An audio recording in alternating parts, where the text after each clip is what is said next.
يا أيها الذين آمنوا صلوا عليه وسلموا تسليما اللهم صل على سيدنا مولانا محمد كما تحب وترضى وتصلي عليه الصلاة والسلام عليك يا سيدي يا حبيب الله صلى الله تعالى عليه وعلى آله وصحبه وبارك وسلم. شہر نشین پر تشریف فرما داعی اجلاس سجادہ نشین بارگاہ مقبول علیہ رحمت حضرت علامہ مولانا شاہ صوفی محمد عبد القادر قادری ثانی چشتی علیہ اور صاحب لگام اور گمراہ حاضرین مجلس و عقیدت مندان بارگاہ صوفی منزل اور پس پردہ سننے والی میری ماں اور بہنوں، السلام علیکم ورحمۃ اللہ وبرکاتہ۔ سب میں پہلے صوفی صاحب قبلہ سے معذرت خواہ ہوں کہ تاخیر کے لیے میں صوفی صاحب سے پہلے ہی مجھے اور گزار ہوا تھا صوفی صاحب قبلہ کب تک تشریف لانا ہے، تو 8:30 بجے ایسا آنے کا ارادہ تھا۔ صوفی صاحب نے پھر کہا کہ ابھی جلوس سے سنگل نکلنے والا ہے، کچھ دیر ہے، تو اجازت دے کر اشارہ کر گیا۔ وہ پانی پڑنے کی وجہ سے یہاں سے تاخیر ہوئی، تو اس لیے تاخیر سے پہنچا۔ تو کچھ دیر کے لیے آپ سے مخاطب ہوں گا، کیونکہ کچھ تو اس بارگاہ سے اللہ اس کے ذکر کا ذکر کر کر آپ اور ہم فیض یاب ہوں گے انشاءاللہ، ہوں گے نا؟ میں نے جو آیت کریمہ کی تلاوت کا شرف حاصل کیا ہے کہ رب قدیر فرماتا ہے کہ یا ایھا الذین آمنوا، اے ایمان والو،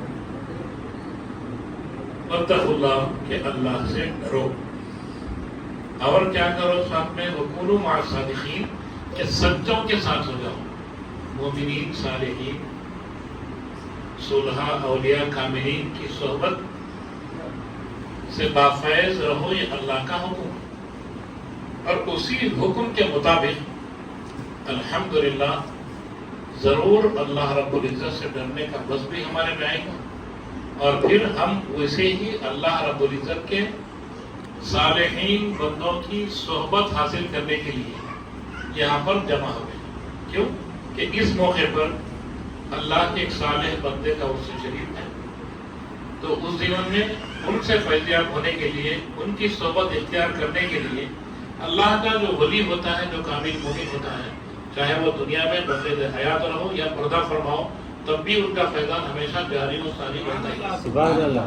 تو اس لیے ان کا فیض اس لیے فرما رہا ہوں کہ وہ لوگ ہمیشہ اللہ رب العزت کی رحمتوں کے سائے میں رہتے ہیں، تو ہم بھی ان کے ساتھ تھوڑی دیر کی صحبت اختیار کر کر ہم بھی بافیض انشاءاللہ حاصل ہو گئے۔ سبحان اللہ۔ یہ رب کا حکم ہے کہ یا ایھا الذین آمنوا اتقوا اللہ وکونوا مع الصادقین، اے ایمان والو، تم اللہ سے ڈرو اور نیک اور سچے مومنین کے ساتھ رہو۔ الحمدللہ۔ اب ان سے جیسا کہ صوفی صاحب قبلہ مدد العالی نے آج کا جو جلسے کا عنوان ہے، جو عبارات کے ذریعے ہم نے پڑھا، جلسے فیضان اولیاء، تو اب ان کی صحبت میں بیٹھنے سے فیض کیا، ایک تو رب کا حکم ہے، وہی بہت بڑا رحمتوں کا نزول ہوگا ہی ہوگا، اور پھر رب قدیر ان کو جو بالکل با کرامت بنائے رکھتا ہے دنیا میں بھی اور آخرت میں بھی، وہ کیسے ان سے فیض حاصل ہوتا ہے۔ آئیے ایک حدیث شریف پیش کر کر میری گفتگو کو پوری کرنے کی کوشش کروں، کیونکہ آپ لوگ بھی تھکے ماندے ہیں ماشاءاللہ، ضرورت سے سندر میں بھی تھے، ہم کافی دیر بھی ہو گئی، پھر موسم بھی جو ہے بالکل بدل چکا ہے، تو کچھ دیر گفتگو کریں گے۔ تو آئیے، عن ابی سعید الخدری رضی اللہ تعالی عنہ سے مروی حدیث پاک ہے، آپ فرماتے ہیں قال قال رسول اللہ صلی اللہ علیہ وسلم، کہ آقا دو عالم صلی اللہ علیہ وسلم نے فرمایا، کیا فرمایا؟ ما مجادلۃ احدکم فی الحق یکون له فی الدنیا بأشد مجادلۃ من المؤمنین لربهم فی اخوانهم الذین فادخلوا النار۔ اب کیسے فیض ان سے ملتا ہے، اولیاء کرام سے، صلحاء صالحین کی محفلوں سے، مجلسوں سے، ان کی صحبت میں بیٹھنے سے۔ بیٹھنا تو کئی جگہ بیٹھتے ہیں لوگ، پر وہ بیٹھنا تو ایسا بیٹھنا نہیں ہوتا، یہ بارگاہ میں بیٹھنے سے دنیا میں بھی آخرت میں 2 جگہ فائدہ ہوتا ہے۔ اب دوسری جگہ جو رہتی ہے وہ دنیا میں فائدہ ہوا تو ہوتا نہیں، تو وہ بھی نہیں ہوتا، یا تو پھر دوزخ کے جو ہے راستے کے جو ہے فائدے تو ضرور ہوتے ہیں، پر یہ راستے ایسے ہیں کہ الحمدللہ دنیا میں بھی آدمی جو ہے